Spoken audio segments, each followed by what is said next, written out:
പരിശുദ്ധമായ റമദാനു ഷരീഫിന് നിയ്യത്ത് ചെയ്യുക എന്നുള്ളത് നിർബന്ധമാണല്ലോ. നിയ്യത്തുണ്ടെങ്കിലല്ലേ നോമ്പ് ശരിയാകുകയുള്ളൂ. നിയ്യത്ത് ചെയ്യേണ്ടത് ഷാഫിഈ മദ്ഹബ് അനുസരിച്ച് എല്ലാ ദിവസവും രാത്രിയിലാണ്. മഗ്രിബ് മുതൽ സുബ്ഹി വരെ നമുക്ക് സമയമുണ്ട്. ഇതിനിടക്ക് നിയ്യത്ത് ചെയ്താൽ മതി. അതിനിടക്ക് നോമ്പ് മുറിയുന്ന എന്തെങ്കിലും കാര്യങ്ങൾ ചെയ്തു എന്നതുകൊണ്ട് നിയ്യത്തിനെ പുതുക്കേണ്ട യാതൊരു ആവശ്യവും ഇല്ല. ചില ആളുകൾ അങ്ങനെ തെറ്റിദ്ധരിച്ചിട്ടുണ്ട്. ഇശാനിസ്കാരം കഴിഞ്ഞൊക്കെ നിയ്യത്ത് വെക്കും, അത്താഴം കഴിച്ചത് വീണ്ടും നിയ്യത്ത് വെക്കും. എന്തിന്? നേരത്തെ മുറിഞ്ഞുപോയി എന്നതുകൊണ്ട്. അങ്ങനെയില്ല. അത്താഴത്തിന് വീണ്ടും നിയ്യത്ത് പുതുക്കാം. അതേ സമയത്ത് നിയ്യത്ത് ഈ മുറിഞ്ഞു പോകുന്ന പരിപാടികളൊന്നും ഇല്ല. മഗ്രിബ് സുബ്ഹിന്റെ ഇടയിലുള്ള ഈ ഒരു സമയത്ത് നമുക്ക് ഏത് സമയം വേണമെങ്കിലും നിയ്യത്ത് വെക്കാവുന്നതാണ്. നിയ്യത്തിൽ ഏറ്റവും കുറഞ്ഞത് നവൈത്തു സൗമ റമദാൻ എന്നെങ്കിലും പറയണം. റമദാനിലെ നോമ്പ് ഞാൻ നോൽക്കാൻ കരുതിയെന്ന്.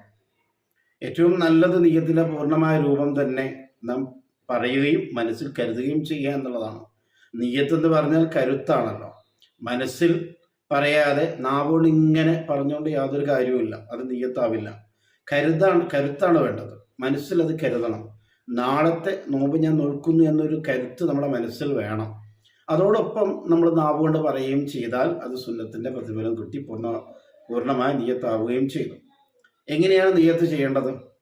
ചെറിയ കുട്ടികൾക്കടക്കം മനസ്സിലാവുന്ന രൂപത്തിൽ ഞാൻ വളരെ സാവധാനത്തിൽ നിന്ന് പറയാം.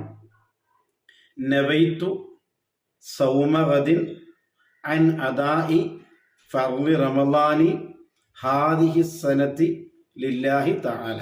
ഒന്നുകൂടെ പറയാം. നവൈത്തു സൗമഗദിൻ അൻ അദാഇ ഫർളി റമളാനി ഹാദിഹി സനതി ലില്ലാഹി തആല. ഈ കൊല്ലത്തെ അദാ ആയ ഫർളായ റമളാനിൽ നിന്നുള്ള നാളത്തെ നോമ്പിനെ അല്ലാഹു തആലയ്ക്ക് വേണ്ടി നോറ്റുവിട്ടുവാൻ ഞാൻ കരുതി എന്നാണ് ആ വാക്കിന്റെ അർത്ഥം. അത് നാവോട് ഇങ്ങനെ പറഞ്ഞിട്ട് കാര്യമില്ല, അത് മനസ്സിൽ കരുത്ത് വേണം. ഒരാളിങ്ങനെ നിയ്യത്ത് പറഞ്ഞു കൊടുക്കുക, അയാളിങ്ങനെ കേട്ട് നവൈത്തു നവൈത്തു സോമതി അതായി ഇതോട് നിയ്യത്താവില്ല. അത് മനസ്സിൽ കരുതണം. ഞാൻ എന്ത് പറയുന്നു എന്നുള്ളത് മനസ്സിൽ കരുതണം. നവൈത്തു സൗമഗദിൻ അൻ അദായി എന്ന് പറയുമ്പോൾ മനസ്സിലേക്ക് അതെന്താണ് പറയുന്നത് എന്നുള്ള മനസ്സിൽ കരുത്ത് വേണം. എന്നാലേ നോമ്പിനെ നിയ്യത്താവുള്ളൂ. അല്ലാതെ വെറുതെ പട്ടിണി കിടത്തിട്ട് യാതൊരു കാര്യം ഉണ്ടാവില്ലേ. പ്രത്യേകം മനസ്സിലാക്കുക.